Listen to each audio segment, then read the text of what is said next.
최근 과학기술이 발달하면서 범죄 수사의 기법 역시도 넓게 발달하고 있습니다. 공소시효가 지나버린 사건들도 시간이 지나 진범이 밝혀지기도 하는데요. 그런데 이런 과학의 힘을 빌린 수사가 아닌 특이한 유형의 수사들도 있었습니다. 오늘 소개할 이야기는 심령술사의 도움을 받은 범죄 수사들에 관한 이야기입니다.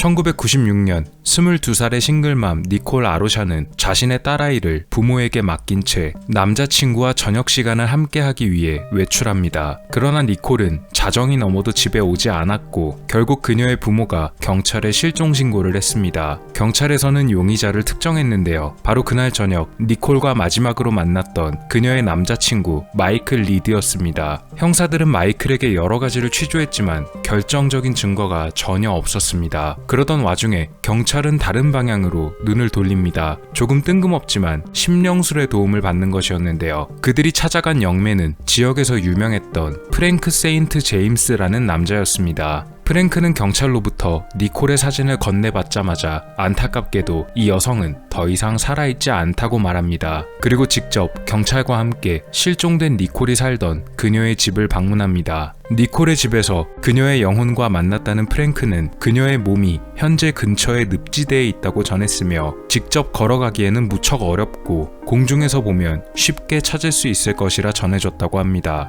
반신반의했지만 영혼이 프랭크를 통해 전해준 대로 공중에서 수색하기 위해 경찰의 헬기를 띄웠고 실제로 해당 늪지대 근처에 세워져 있던 그녀의 자동차를 찾아내는 데 성공했습니다. 니콜은 차 안에서 숨진 채 발견됩니다. 용의자였던 마이클 리드는 그날 니콜과 함께 차 안에서 불법 약물을 복용했으나 그녀가 깨어나지 않아 무서워 도망쳤다고 자백합니다. 결국 구속되어 징역을 선고받게 됩니다.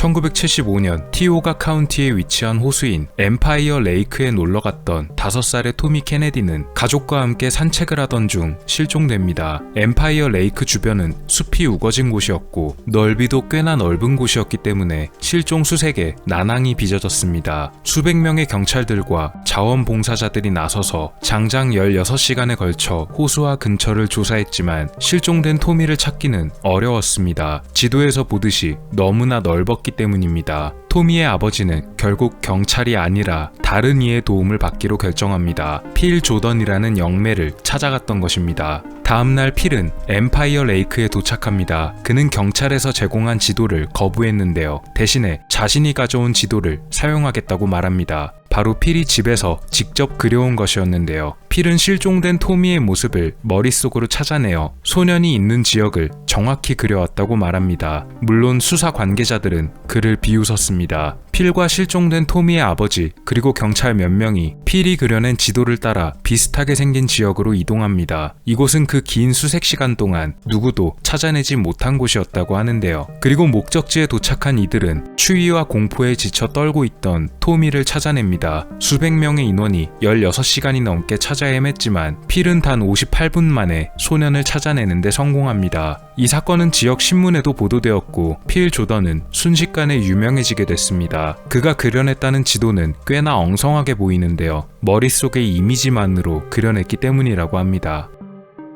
앙드레 데이글은 1987년 루이지애나의 술집에서 술을 마시고 어느 여성과 함께 나간 후 그대로 실종되어 버렸습니다. 그가 실종된 지 사흘이 지나자 기다릴 수 없던 가족들은 캘리포니아에 사는 영매를 찾아가게 됩니다. 로즈마리 커라는 이름의 여성이었습니다. 가족은 실종된 앙드레의 사진과 함께 그가 마지막으로 목격된 장소였던 루이지애나의 지도를 같이 보여줬는데요. 사진과 지도를 한참 들여다보던 로즈마리는 가족에게 지금 당장 뉴올리언스로 가라고 말합니다. 그리고 뉴올리언스에 있는 슬리델이란 외곽 지역에 가장 끄트머리까지 가야 된다고 말해줍니다. 로즈마리가 알려준 대로 뉴올리언스에 위치한 슬리델까지 찾아간 앙드레의 가족은 슬리델과 다른 지역의 경계가 되는 끝부분에서 앙드레가 타고 다니던 트럭을 찾아냅니다. 그런데 그들이 찾아낸 트럭 안에는 완전히 처음 보는 모르는 사람이 2명 탑승하고 있었습니다. 가족들은 몰래 트럭을 추적하는 동시에 경찰에 연락해 차가 도난되었다고 신고합니다. 경찰은 앙드레의 트럭에 탑승한 2사람을 체포합니다. 그리고 해당 차를 어디서 어떻게 찾았는지 물었지만 2사람은 그냥 버려진 차를 주었다고 말합니다. 가족들은 다시 로즈마리를 찾아갔습니다. 이번에는 이야기를 전해들은 경찰 관계자도 동행했는데요. 이들은 실종된 앙드레가 마지막으로 들렀던 루이지애나의 한 술집에 방문했습니다. 그곳에서 로즈마리는 어떤 강한 이미지를 봤다고 말합니다. 그녀가 본 이미지는 바로 기차의 철로 그리고 아주 많은 물이 고여있는 모습이었다고 합니다. 경찰은 그녀가 말해준 머릿속의 이미지와 아주 흡사한 지역을 찾아내었으며 그 지역의 근처를 수색한 결과 실제로 숨져있던 앙드레를 발견할 수 있었습니다. 이후 체포된 두 사람에 대한 조사가 시작되고 법정에선 두 용의자들의 범죄를 증언하기 위해 영매였던 로즈마리가 증인으로 출석했습니다. 법정 역사상 최초로 영매의 증언이 법적인 증거로 사용된 이례적인 케이스가 됐다고 하네요.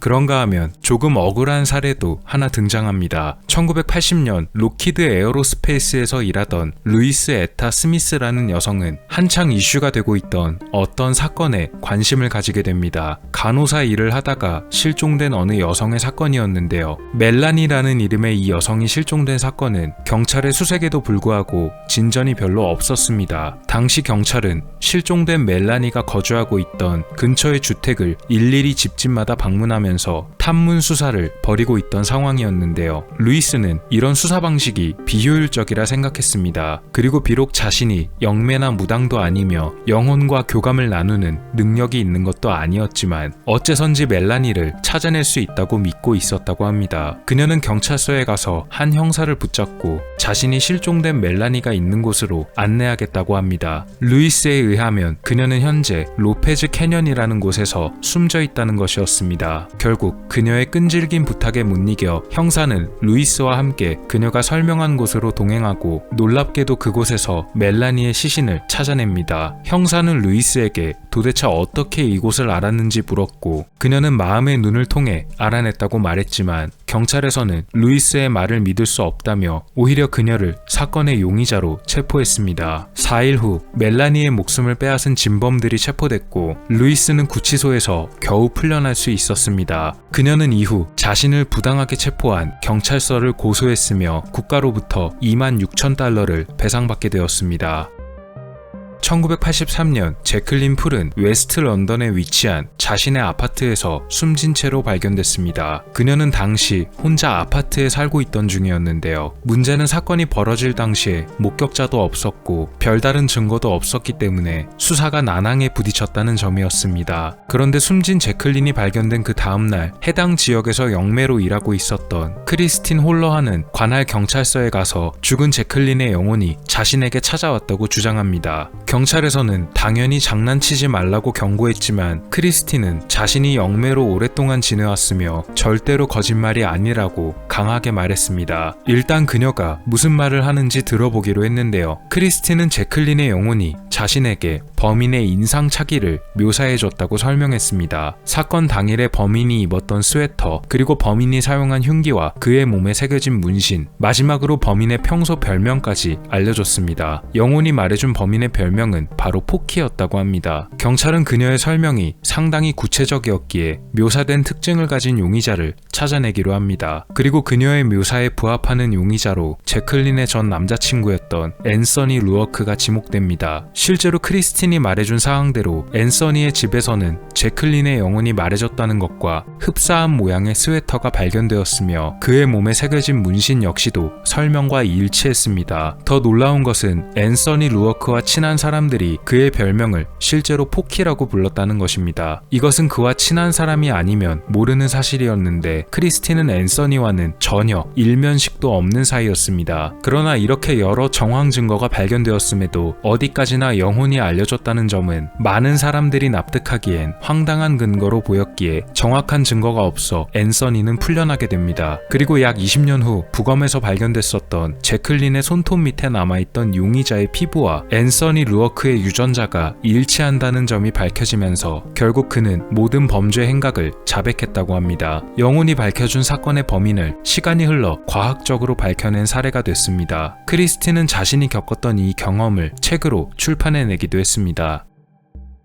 저는 예전에 봉준호 감독의 영화인 살인의 추억이라는 작품을 참 재밌게 봤습니다. 화성 연쇄 사건은 현재는 해결된 사건이 되었지만 개봉 당시에도 오랫동안 미제로 남아있던 사건이었는데요. 실제로 이 사건 수사 당시에도 너무나 답답했던 나머지 무당에게 도움을 받았다고 합니다. 그런데 문제는 이 무당들이 지목한 사람들이 바로 엉뚱하고 무고한 사람들이었다는 점입니다. 과거에는 해외에서도 너무 사건이 안 풀릴 때 최종 수단으로 영매와 무당을 찾아가기도 했는데요. 오늘 소개해드린 사례들은 다행히도 사건이 잘 풀린 사례들로만 선정했습니다. 심령술사들의 도움을 받아 해결된 사건들에 관한 이야기였습니다. 오늘 미스터리 어떠셨나요? 여러분의 구독과 좋아요의 힘으로 다음에도 재밌는 미스터리로 찾아오겠습니다. 미스터리 큐브였습니다. 감사합니다.